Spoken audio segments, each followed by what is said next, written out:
ka ije ogini saloku na msọ anyị na-agba ibe sadiloku na mgba adịrị ụka nna nwanne na nwanne ji dikata n'ụlọ nwanne mara ozi dị nwanne ya n'elu agbaba ebe ebube mma jọba kot obe ikpe a na-eli na ndị oneze aba a na-eli na ndị oneze ogini ka anyị ga-emezi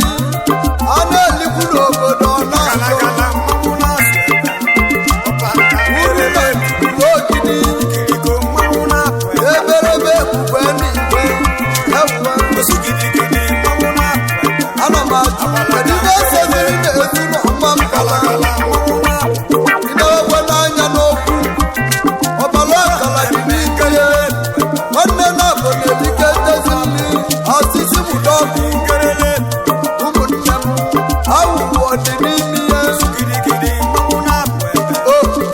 ibe ọkụ bụ uwe m ọsọ eberebe ebube ibe ewu bụ uwe mụwa ọsọ agara m ọ na-ajụ ibe nkịta bụ uwe kpọcha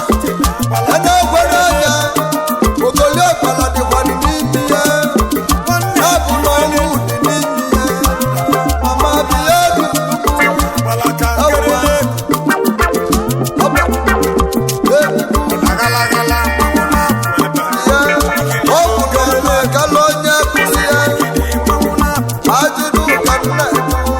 obodo mụrụ ụmụnne m ndị na nkiri okwula na akali na onye tụrụ ya ibe ji bụrụ ibe ọkalatụnye eziokwu na ọ ga-awọdụ n'ọzọ eziokwu ka anyị na-agba akodi aja n'okwenye otulose bụ aja okwu na nnukwu nne ọbụla mmadụ oge ekwutezi na akọmụ nkịtị na nnukwu ibe egwu na-ekwu eche obodo dị n'iche n'iche a na-eli na nnọọ nnezi ya na-eli na nnọọ nnezi ejelikwa egwu na ogide ebotete ayala ayala wepụta m ewu egwu egwu nuru kedị n'ogidi uwe luzie ebe njere ịmụ mmanya ụnamago na ndị egwu bụ ndị ajụ wee tụwado uru ajụjụ edidi n'ike osi na nna m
nna ajụ ndị ogidi eberebe ekwuzi okwe n'igwe ọ na-ekwu ebe ebe ekwuwe ebe na-ese ekwuwe ebe na-ebe ọba arụbaleze nwa onye njejọba ọgwụ ibe ibe ọgwụ n'elu ugwe dịka esite ọrọba ekwukwu ụtọ na-ekwukwu n'elu eriwe dị n'obi ka nwanyị ji ikpe ihe na agbago m ụlọ okwu obodo mebi ibe ebe ji ide ma obodo ha uru na ntụrụ n'ogidi onye gọnarịrị n'ọgbọ nne ya ọ bụzi ọbụ onye ka oge ajụjụ ụka nna ewuwa amalibe m ka m ga-eme uru na ntụrụ ogidi obe eziokwu na ya bụ tụpụrụ vileji na-ekwu na bapelipe mana ka o si na-edi obi isi ga-abụlili isi n'elu obere ọba ga-emere ụba kedu ibe sala ọgụ na mba onye ka ji ekwuwe na-eme nnu mmadụ ibe na-akọrọbọ na adị ma tụpụrụ vileji ga-abụlili isi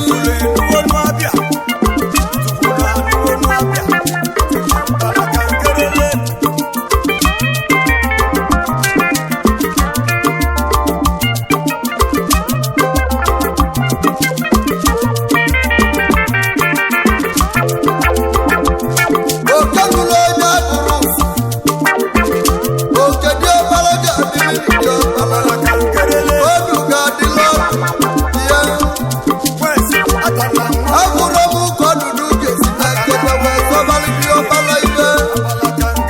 ya bụ ibe m na-ekwu n'uru na ntụpụrụ ogidi kenwe dịzikwanị ka nwanza ga-elituwa ọbọ osi chi ya ga-aba nwane na nnukwu ibe m na-ekwu ya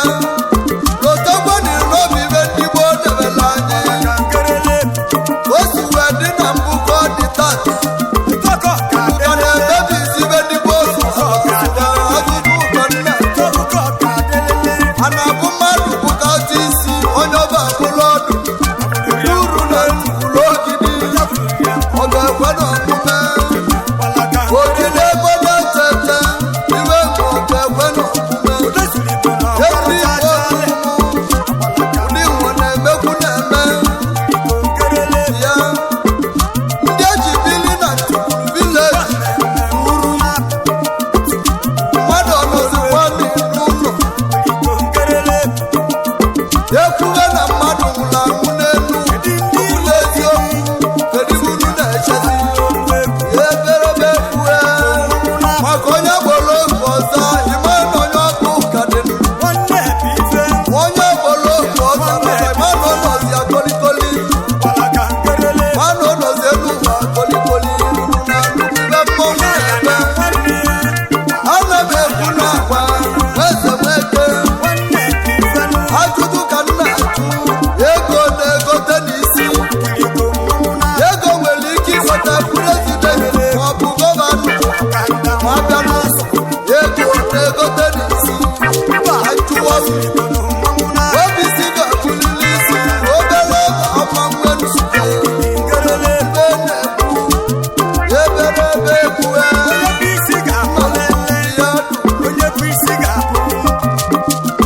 odo na-agwaburu m unu na mbido egwu a okwu nwedịkwana nnekwu mmadụ elikwa na-eburu ibu n'okwu okwu nwebụ okwu ndị a ọkwa na ikpe ndị a ma ibu polisi ma ibu amị na ibe egwu na-ekwu ibu vọt ka onye na-ekwu n'okwu ya tinyekwu uche aba agbanweela nwe ọkụ ụmụnne m ọ na-awa na aba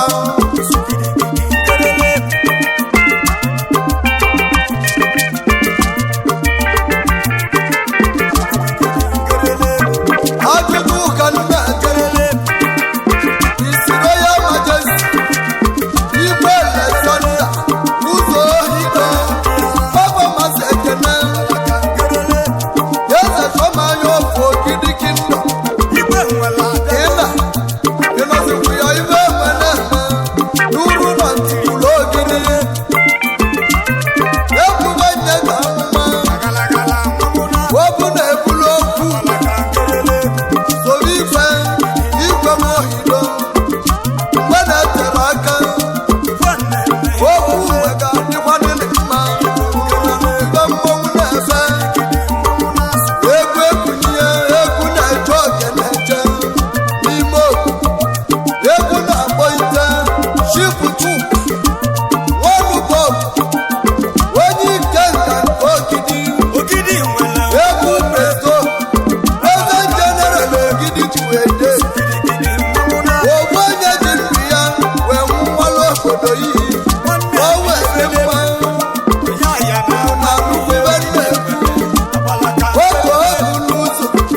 bebu n'odina ime n'eli osi tolimosi bebu n'ogbe ndị oji n'ọnwụ ndị na-abata ndị na-asị ibi ya isi ga dịkwube ka ọ dị ibebe ọlụ ego na-elu ya bụ nwa m anya bụla egbe na ntụgoro ohedi na-emegise eme ọ dị na nnaga ọgwụgwọ osena ọgwụ ibe ịhụrụ n'anya ị na nnukwu ibe nna-ekwu a nọ n'azụ onye nwe ibe maka na akpọkọ ji asọ ibi ya udegwu na-ede ude ekwuru na-edekwu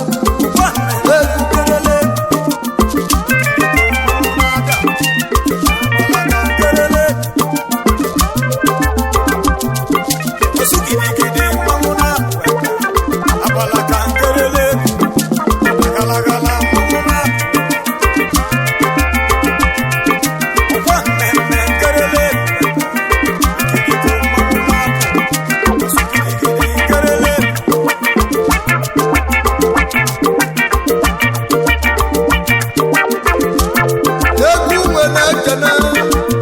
ibe niile na-eme ka obodo dị mma ndị na-ejele obodo ozi egwu na-ekene nsachi na-edu oke n'ubi ya asistant president obi ya ochedomachi na-emeli ibe egwu kenelidi haba egwu na-ekene Mr. Godwin Ayodechi Jebi aka ekpuchi ọnwa ekene aka ekpuchi ọnwa n'ogidi daalụ egwu na-ekene oyimuke nsila okerubi ya asistant secretary oyimu odolini ya ibe nwenene egwu kelele gị na nkwado ime egwu na-ekene chief nna m osoriri gị ya egwu kelele gị financial secretary anyị ma ntụlụ ogidi onye ntụlụ ogidi egwu kelele unu ịnọkwanụ egwu na-akpọ ibe ezigbo mmadụ na-abịakwuwe Mr. Benedict ya Benedict ya wele nwadị sụba ebute shọrọ na anyị kelele gị egwu na-ekele ugbene ezigbo mmadụ oge chukwu oge ruru ga-agwuwe chi provost anyị ekene dị n'ụlọ ncha